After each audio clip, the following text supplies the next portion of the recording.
You may have played poker, but playing poker in Texas is a different animal. This is the Texas Poker Podcast with Tyler and Clint.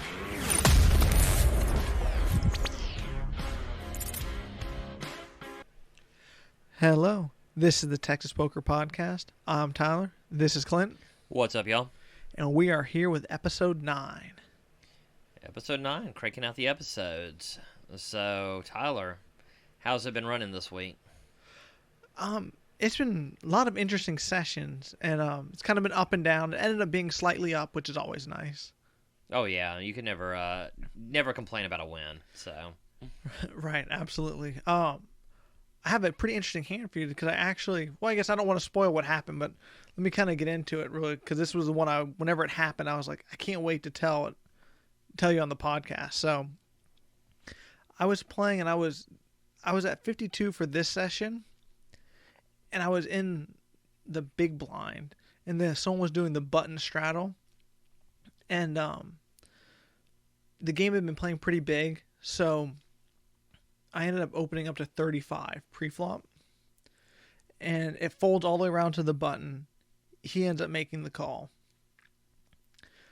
On the flop came ace, 7, 9, rainbow. So I was kind of thinking after I raised big, I didn't want to just lead out and bet again and just get him to fold, because there's almost nothing on there that he could have, right? Did you say what you had here? Pocket aces. Pocket aces? Okay. Yeah. And it is ace, 7, 9, rainbow? Correct. Okay, yeah, this is tough. Yeah, I don't know what I do here. I think you could check or like a small down bet. I mean, he's never having an ace here, it seems like. So I just kind of, yeah, I don't know. I think you could check or down bet. What did you end up doing here? I checked it to him thinking that there was nothing that he could have. Seems very right. And he checked it back. So I was kind of like, ugh. The turn brings the fourth ace in the deck, giving me quads. Oh, wow. So now the board is ace, 7, 9. Oh, God. Well, this is actually kind of a good card for you, because it looks like you never have an ace here. Well, I mean, it's obviously a good card.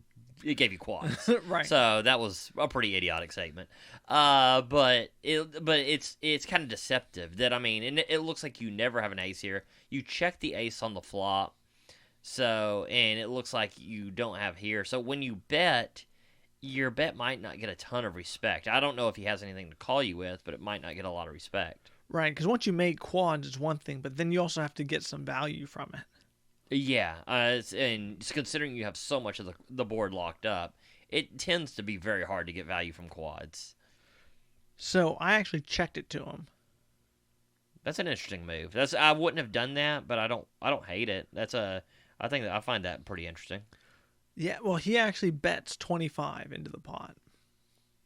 Okay. Did you go for the check raise or the check call? Check call. This kind of makes you a weird spot on the river. Are you okay, tell me what the river is. The river is an offsuit 3. An offsuit 3. So poker theory says you're supposed to check here and let him bet, but I think I just lead out.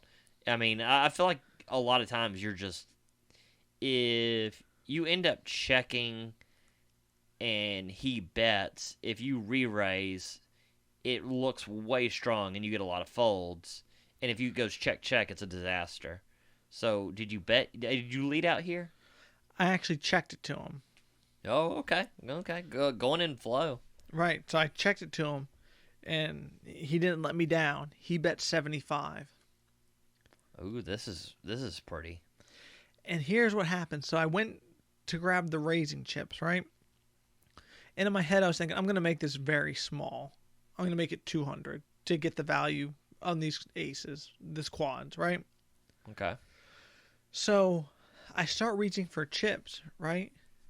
And he goes, "Hey man, I already have a boat. Be careful." Oh, wow. Yeah. Talk about music to your ear. I mean, you don't know if he's lying or not. I mean, it could be to make you not call here, but I mean, or not re-raise too big here.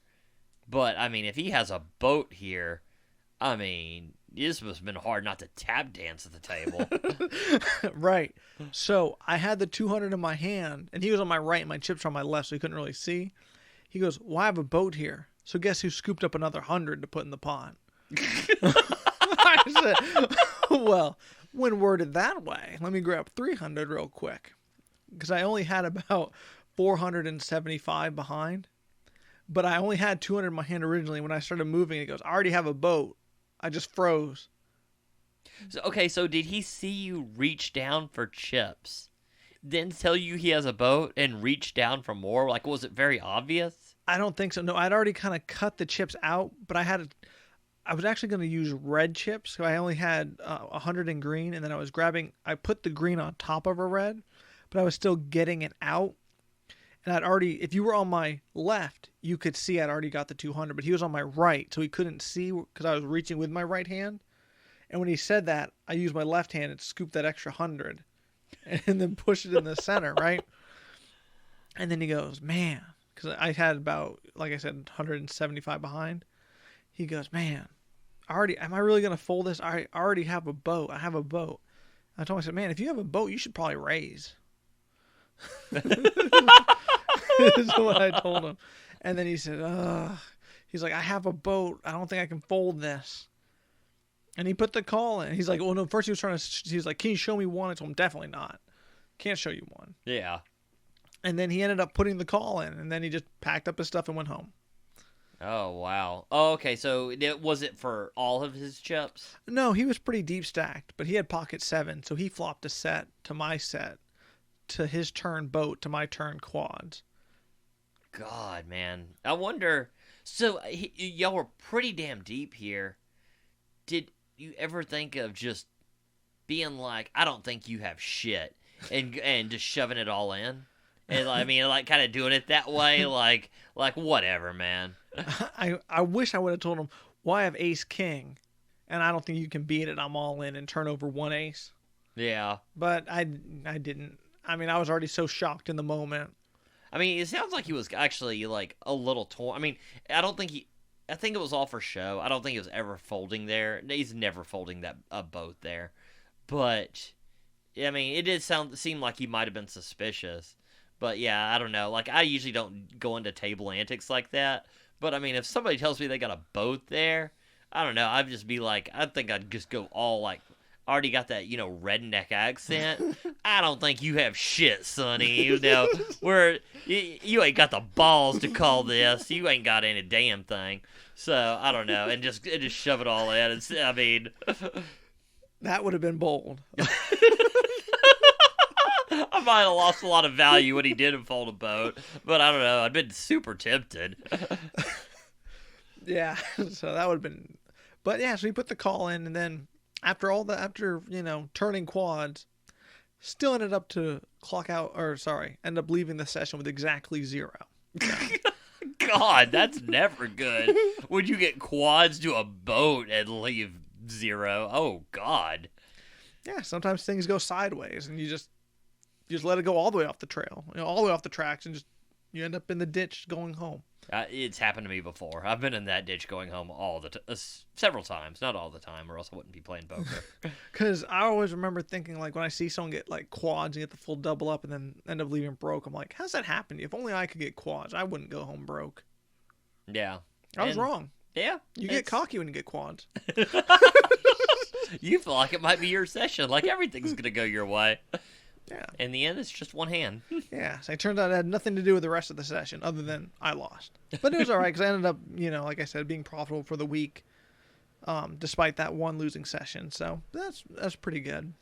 That's really nice. But here's something else I've been dying to talk to because it's been so long since we recorded last episode. Because people don't understand how close we were to not recording this one. We just barely squeezed it in. I mean, it's 8 in the morning and we both got off work, I can guarantee you we were very close to not having an episode this week. But so I was playing a different session, right? This was actually my most recent session, so like 2 days ago. Okay. So I'd got a new phone, so I've been playing. So kind of my new thing at the table is when I'm bored, I just play games on my phone and put a headphone in and try to listen to music, or because with my old phone I couldn't really play music or podcast. Really crummy phone, so I upgraded. So I had a headphone in for this hand, right? Okay. I'd already folded, and I saw a pretty big pop brewing, but I was kind of doing my own thing because I've been playing for a very long time. And I see one of the guys put all the money in, right? And then, so I paused the music and, started looking around to see what's going on. But I still have one of the headphones in on my right. And one guy was saying something, but so no one would turn the cards over, basically, is what was happening, kind of that on the river when they both call. Okay. Right. So one guy goes, he was straight. And the other guy said 2 pair. And there was still pause. And the dealer says, someone show me something. And the guy turned over jack high after saying he had a straight. I mean, you want to talk about tension being high. That is... I mean, that's like an angle shoot to the point where damn near cheat. I mean, like, you have to be a piece of shit to do something like that. It's I don't know. That is just... So, I mean... So, one guy had 2 pair. He says he has a straight, just trying to get the other guy to muck his cards. Correct. And then gets called down to it. That is... You have to be, like... I don't know. That is just the bottom of the barrel as far as poker goes. I mean... And here's... So, that person had just sat down at the table and was getting, just getting kind of destroyed, right? And then I think they thought that they were going to do pretty good at this table and then was getting destroyed, then pulls that move out, right? And then the dealer who was dealing looks over to him and says, what are you doing, man? You work here. How could you, what are you doing?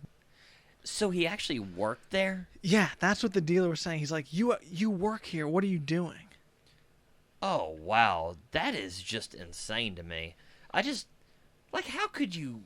one is, okay, forget him working there.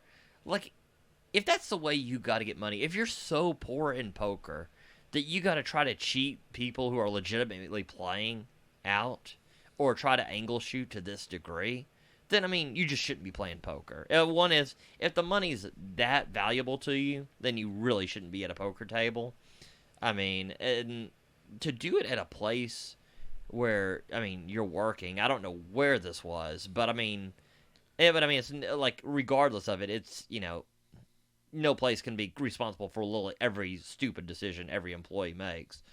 But, that's just insane. I don't know. And then you risk your job. Because I will say right now, if I was at the table, I'm calling the floor. And, I mean, I'm not playing with someone who's going to angle shoot to that degree. That's just some bullshit. Well, and here's where things get... So, okay, so that happened, right? Right. And what I was saying about the headphone thing at first is because when the player got up to the restroom, I actually took my headphone off and talked to the dealer. I asked him, I said, well, what happened? Just so I could be clear, because I know what I thought I saw, but I didn't see it from start to finish, because I had a headphone on. And then the dealer cleared it up for me exactly what happened, that the player had actually said 2 pair, and then he said straight afterward, trying to get him to muck it. And then when he didn't muck it, turned over jack high.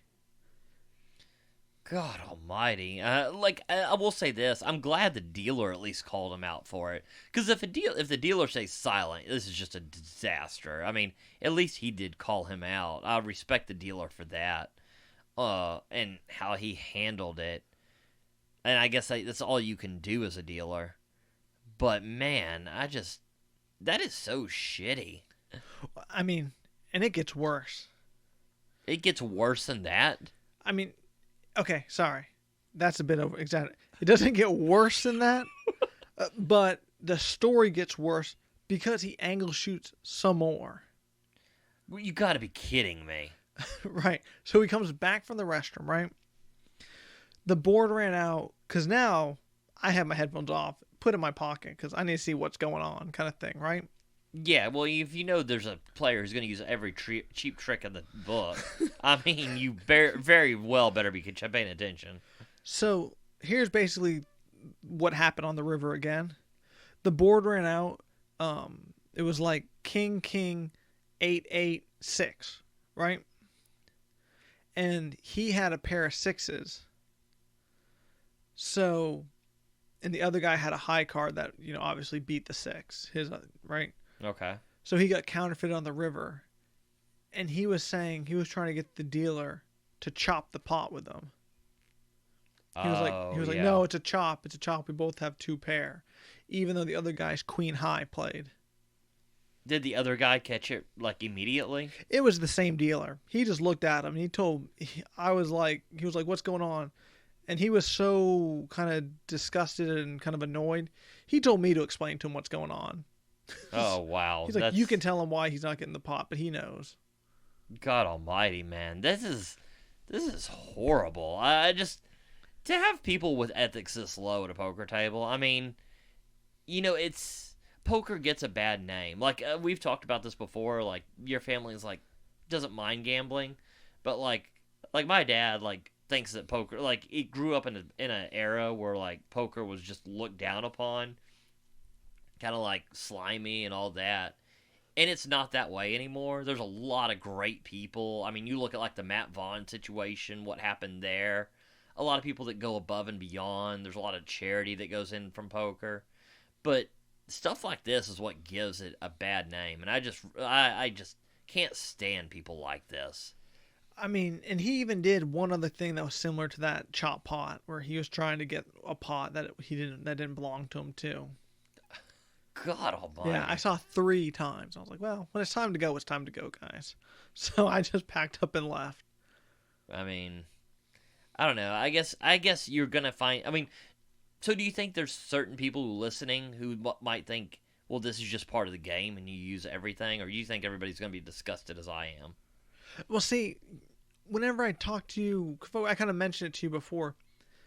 You were way more disgusted than I was at the table actually being there. Yeah, it disgusted me. Like, when you mentioned it the first time and was you're mentioning it now, I don't know. I find it to be such a slime ballish thing to do. I mean, when you're at a poker table, you are there. You're there as a competitive to take each other's money, but through poker, not through some slimy shit like that. I didn't even think that someone would call the floor because I don't really know what you would say, and would there be a penalty? Like, I don't know, but I'll say this. I mean, yeah, I maybe that's to no end, but I don't know. I mean, am I gonna have? Is it better to call the floor than for me to have words with this person at the table? I mean, probably, but I mean, I would. I guess I was thinking you call the floor and be like, well, if this is the type of play that's going to go on, and this is the type of player that you're going to allow, especially knowing the guy works there, then I either want to move tables or I need to visit another establishment if that's what's going to go on here.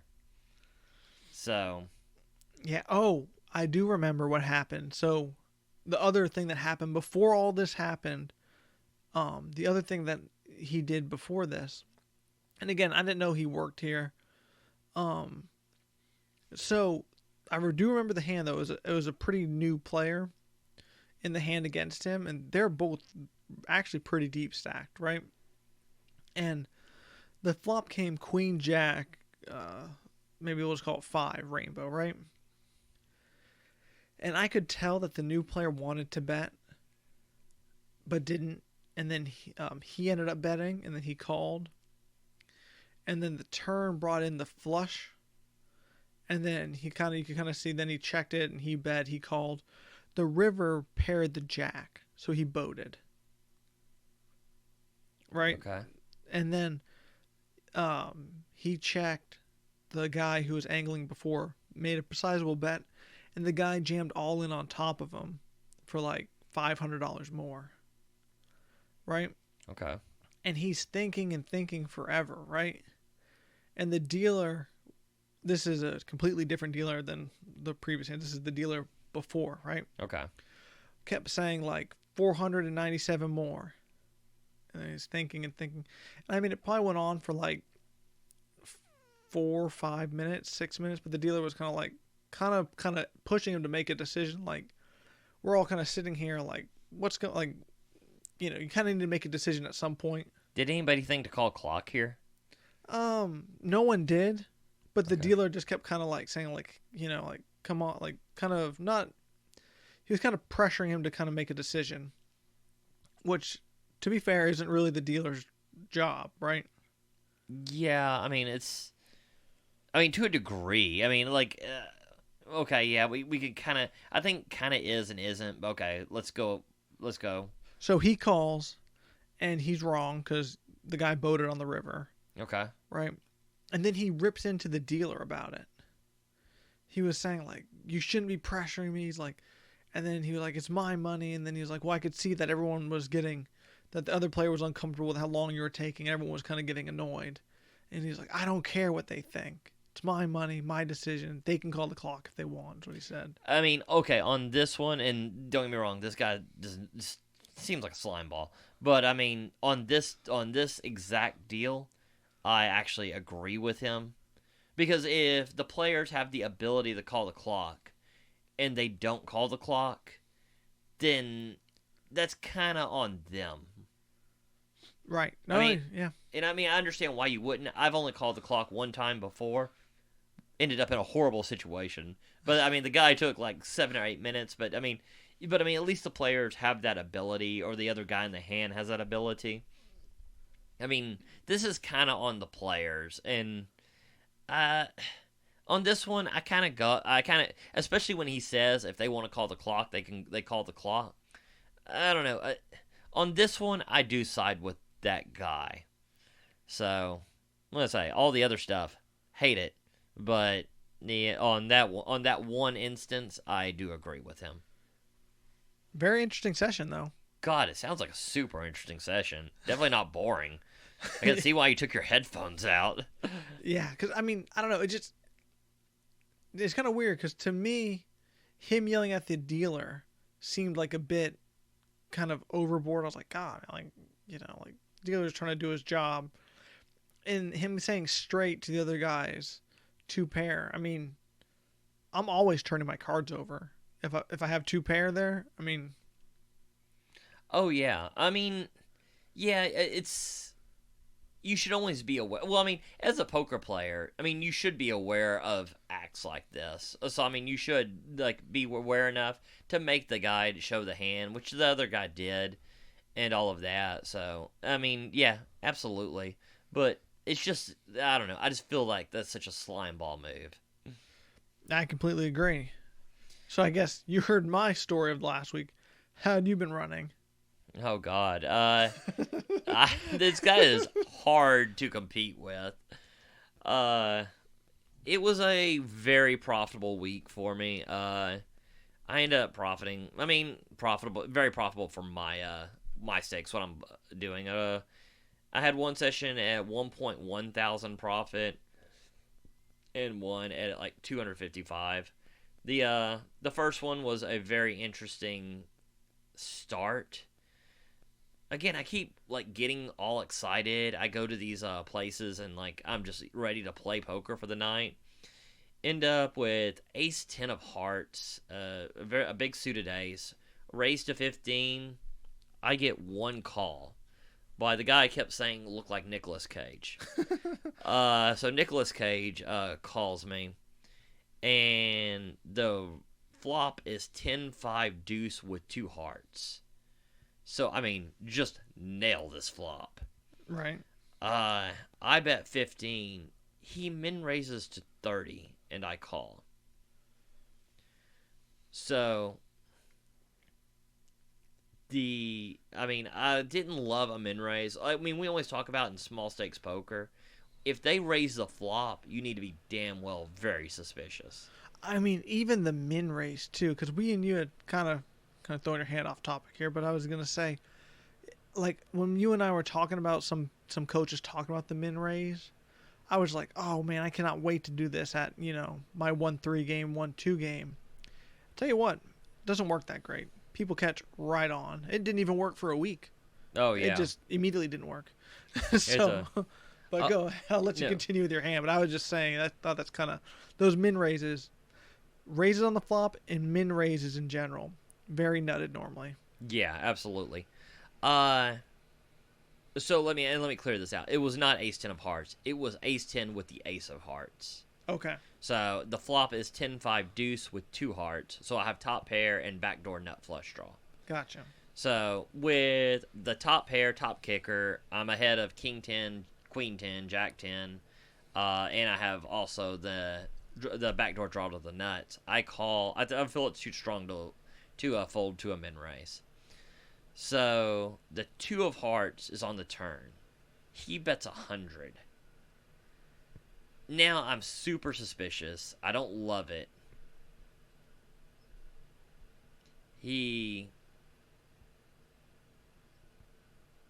I don't love this situation, but I now have a draw to the nuts, and I have a 10 top pair, top kicker, which I'm very well starting to believe is no good. Right. And so I do make the call. The river is the queen of diamonds. He bets 100, which is problematic because it does. Now it's a pretty small bet into this pot. That's what I was thinking, which is always kind of strong too. That's super strong. I end up calling, and he has pocket queens, and he made a set on the river. Oh God. So he just like I say, he did not 3-bet it, so it was very hard to put him there. I mean, I'm definitely never putting him on a set, but he was good before the set. So it's it was that. And then I had like one other hand. It was a high-low hand where I just had every draw in the world and just missed. And I mean, it just floating around and not doing very well at this game that I was so excited to be playing at. So I finally get a hand in king 10 of spades. Bet $10, and it's 7 ways to the flop. I'm like, oh God, I'm going to have to just hit this to no end. I flop a flush. I'm like, most people don't lead out, but there's 7 players, and like I say, I think it's less suspicious if I lead out for a small amount. Bet 20, and I get 1 call. Obviously, the ace of spades was not on the flop, right? So you have the second nuts here? Yeah, no ace of spades gotcha. On the flop. Okay. Then he bet 21 call. The turn comes, doesn't change anything. I bet 50, and he calls. The river comes, still nothing. It doesn't. No other spade that made it bigger. No pair of it didn't pair the board or anything like that. And I'm thinking of what to bet here. I'm thinking of like a small size. But I'm like, well, if he's got a smaller flush, I mean, I just don't think he's folding here. I end up jamming, which, I mean, again, is not really even that big of a jam. It's for a little under 200. Or that's how much he has. He tanks forever and calls.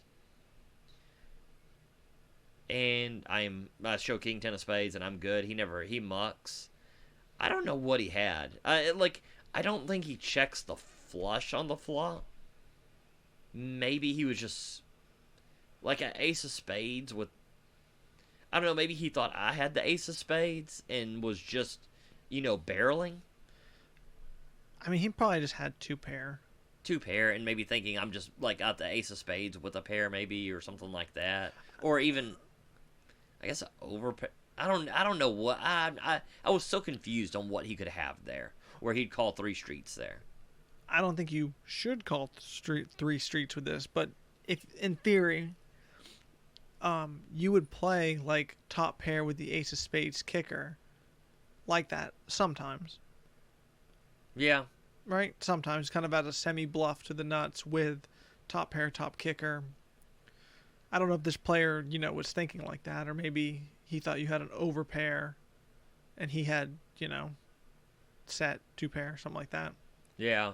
I was just very shocked. Well, and I guess you talk about this a lot. Like, you will do a lot of river bluffs where you will kind of jam. I mean, your bets are always big, whether you have nothing or everything.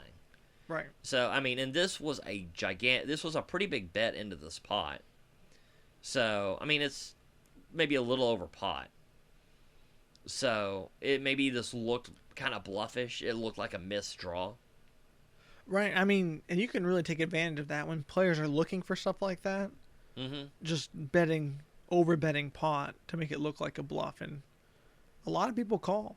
Yeah, so I mean, so the session that picked up the session a little bit, and then I tell you what, there's just a gem. It gets down to like 4 or 5 handed at the middle of the night. It's like 1 a.m., 1:30. I'm like, okay, I'm about to leave. This guy comes in, man, jolly guy, big old dude, sits directly to my left. He's like, I'm here to have a good time and to lose this money. How much did he buy in for? Like 500 or 600, but he bought in for 500 or 600 like 5 times. I mean, this dude, he was not folding a hand pre-flop. On the flop, turn, a couple hands. I just decided I'll play it blind with you just to give this guy action. And I mean, he was just. I mean, part of it was bad luck because he just wasn't hitting anything either. But, I mean, he was all kinds of just there to have a good time. And I was like, oh, God, this guy is great for the game. You should have gave him your number and told him to give you a call next time he shows up. Oh, man. I told him, I was like, I mean, I am legitimately not saying just because he was, like, spewing off money. But he was a funny dude. And I was like, dude, you need to come play here more often. He said he'd been there before a couple times, but that was the first time I'd ever seen him. And I mean, he was just hilarious. But towards the end, he was drinking quite a bit, and it was getting to the point where, like, like it's a good time and it's fun, to the point where it's getting kind of like to the point of like you really need to slow it down. Like towards the like about 2 hours into it, you're like, this is getting kind of bad. Was he like getting angry, like that kind of thing, like where he was kind of getting just over emotional and angry at people? No, not that at all. He was just getting to the point where nothing he said made sense. Yikes. Yeah, I mean, it was like you'd be in a conversation with, and then I mean he'd just go a different route with it and stuff. But I mean, he started off not that way at all, and then you're like, oh God. So eventually, I did pack it in on there. So here's a question for you: like, if somebody is just drunk and spewing off money, is there ever a point where you're like, it's so bad that you're just like, I'm gonna leave and not take advantage of this? Or is it, hey, it's their right, it's their choice to, do this? Oh, I mean, I can put it this way. I've sent the text a few times saying that I'm not leaving till this player leaves.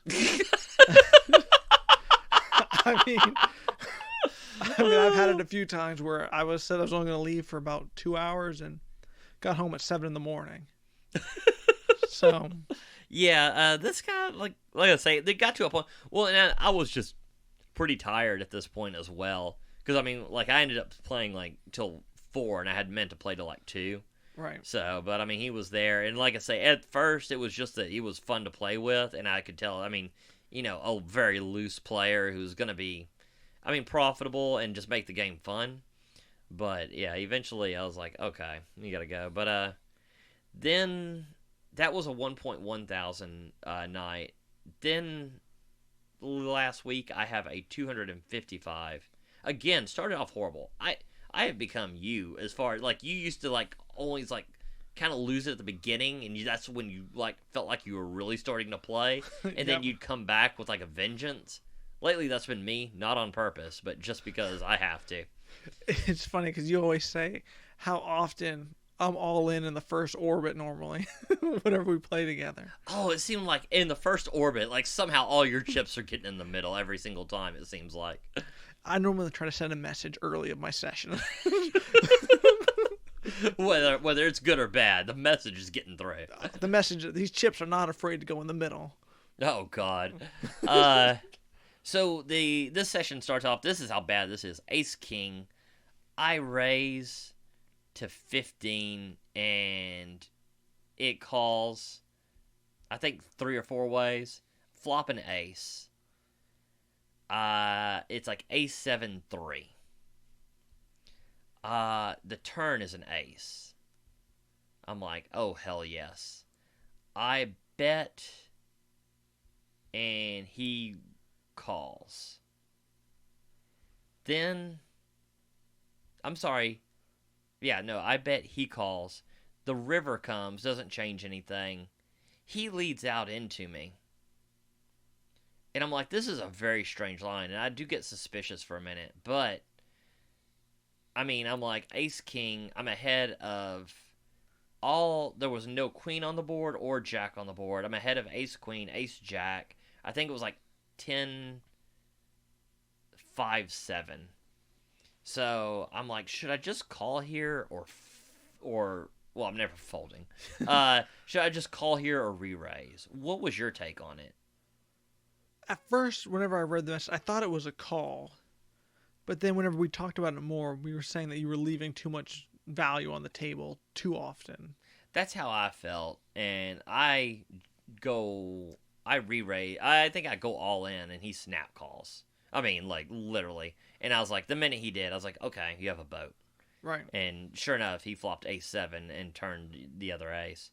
I guess it's a hand that kind of plays itself at these stack sizes. Right. Could I have called? I guess. But I still feel like you're leaving a lot of value on the table doing that.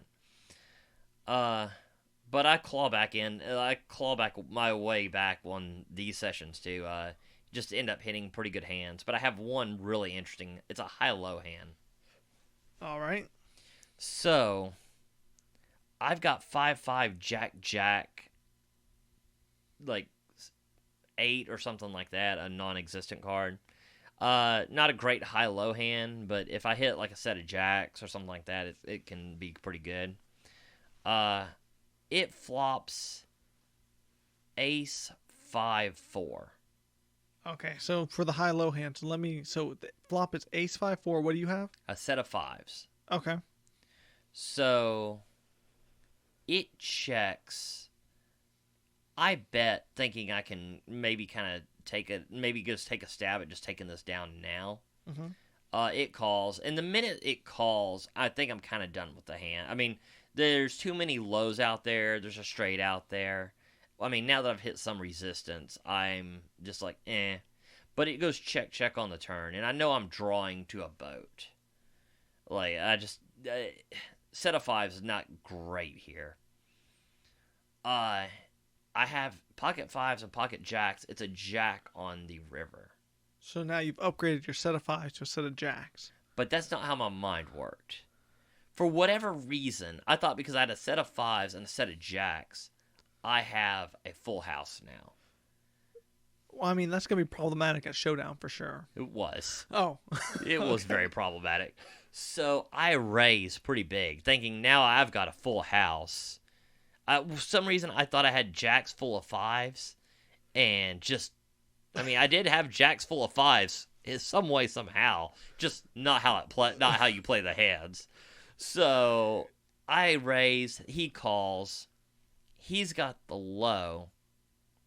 And then I'm like, well, I've got a full house. Well, I put down my hand, and they're like, that's not a full house.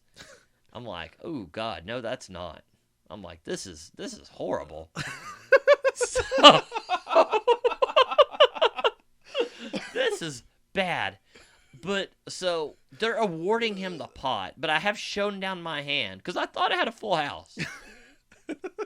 So they're scooping up the cards a little bit.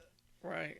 And I hear someone mention like, well, like they could have been a flush or something like out there or something. I hear something about a flush. I'm like, oh my God. I remember at the last moment I had the back door to a flush and it was hearts and that last card was a heart. I'm like, so I stop everything in the middle of the hand. I'm like, I know this is bad. But I did table my hand, and and I have a flush. So they have the 5 cards that are in there. They flip them back over. I mean, he's got them in his hand, and sure enough, it's a flush. And I'm like, so how about half that pot? So they do a deal, and I'm like, and then they're kind of figuring it out. But this is a very new place. So I hear the guy like, well, how do I do this? And then like the owner guy's one of the guys playing it. He's like, well, once the pot's been awarded, you can't really know. I was like, oh, you can very well know. We know exactly how many people were in the hand pre-flop. We know exactly how much the betting was. So we know exactly how much is in the pot. So I get half of it, of what's over there. So it's, because it's already been scooped to the other guy. So I don't know how that works.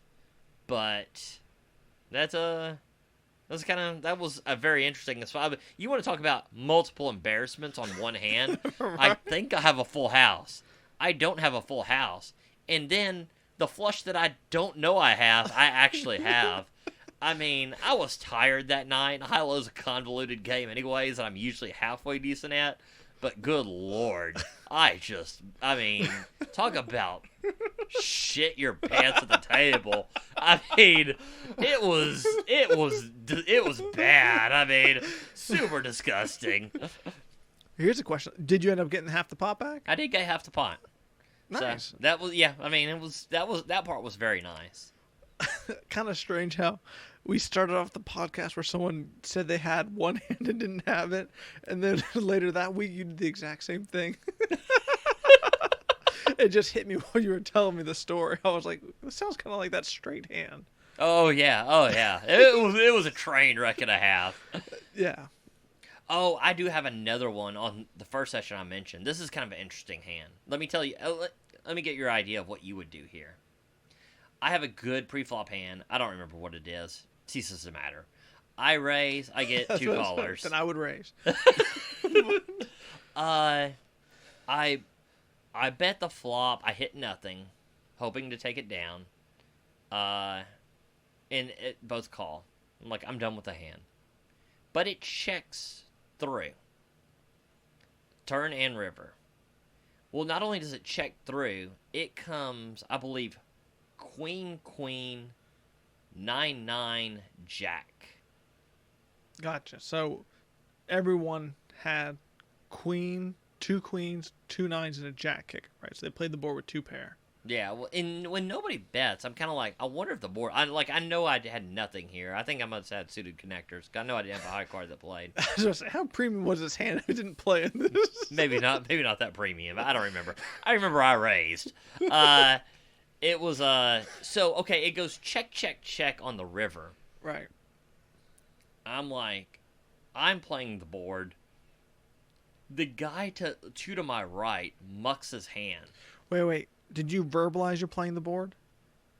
I believe so. Okay. Yeah, I think so. And the one guy mucks his hand, and the other guy to my left, Nicolas Cage, also said he's like, yeah, me too. And the other guy mucks his hand, and he says, cards are in the muck. I'm like, and I think he's like annoyed or whatever, and he's waiting for me to be like, oh well, we're all playing the board 3 ways. Well, it's not coming. Because, I mean, this guy mucked his hand. And if I've told you anything, like, one thing I hate is just people who randomly muck their hands all the time. All it takes is just showing the cards over. So, you could tell he didn't argue it because there was nothing to argue. And I had seen this dude do this before, probably 4 months ago at this place. In a gigantic pot. Mucks his hand, which is the winning hand, and throws a fit about getting the pot to where they the other guy in the hand was just like a real nice guy and didn't fight it, and they give him this $1,000 pot where he mucks his hand. Whew, all I gotta say is he's lucky he wasn't playing against me in that hand. Oh yeah, it's so I'd already seen him do this, and I mean that's not even the only time I've seen him do this. So I was like, I mean he got pissed and left, and the dealer I said there, I was like I know what he wanted. I know he wanted me to be like, oh, just chop it 3 ways. We're all playing the board. I told the dealer it wasn't coming. Yeah. At no point was that ever going to be a possibility. Yeah, I mean, like you always say, always show your cards at the end. That's it. That's what you always say. You know, I mean, that night, what's weird is that night, it happened like 4 or 5 times. Like, people just mucking the winning hand. It was very strange. Seems like you're at the softest game you could find. Clip's like, I managed to be profitable again. Yeah. Maybe the $1,000 profit, maybe not from my skills, maybe just from my game selection. Game selection, yeah. It's like, I just really want to reiterate turning them cards over. So, yeah, so that was a real interesting situation. I mean, definitely not you having crazy people that work there just angle shoot, but it's still kind of interesting. Yeah, it's crazy. 'Cause, like I said, I didn't really recognize the dealer. Because I don't really play there, like, I don't know. I've seen that person in the room before, but I didn't know them as a dealer. Yeah. I recognize some dealers, but I mean, you see dealers, a ton of dealers, just everywhere, right? I mean, do you think maybe some of these like people that work there and are dealing are just so new to the game? Maybe they don't understand how shitty that is for the ethics? no. Yeah, okay, yeah. No. I was really reaching there. Yeah, no, I think that player knew exactly what they were doing. They just, I don't know. I think they thought they were going to be winning in that session, and we're not. And we're just frustrated. That's what I think. Okay, I want everybody who is listening to this podcast. We have an Instagram page. You manage it. I barely know we have one.